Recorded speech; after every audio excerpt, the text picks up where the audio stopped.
पीसल भांग ये राजा, पीसल भांग ये राजा। कल सुबह आ रहल बा हर हर गंगे मूवी के गाना एगो पीसल भांग ये राजा, पावर स्टार पवन सिंह के आवाज़ में और प्रियंका सिंह के। तो कल सुबह 7 बजे जाके देखी गाना के, अपन प्यार दुलार दी ऐसा ही। तो कल सुबह आप लोग बहुत सारा अपन प्यार दुलार दी लोग पावर स्टार पवन सिंह का। मूवी जे नहीं देख बहुत जल्दी जाके देखी, बहुत ही अच्छा मूवी बा। तो आप सब कल ई गाना के बहुत ज़्यादा प्यार दुलार दी लोग। पीसल भांग है राजा बहुत ही अच्छा गीत बा, बहुत ही संस्कारी पारिवारिक, कहीं भी बजा सकतनी। जौन कि कल सुबह 7 बजे सुबह में आ रहल बा।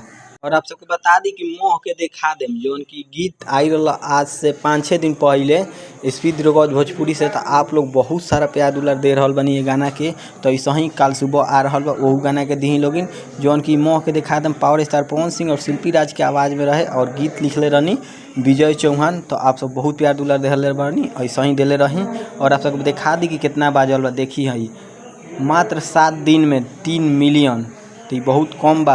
आप सबके एकरा के 10 मिलियन पहुँचाई जल्दी 2 से 3 दिन में। और लाइक आ गल बा 1,23,000।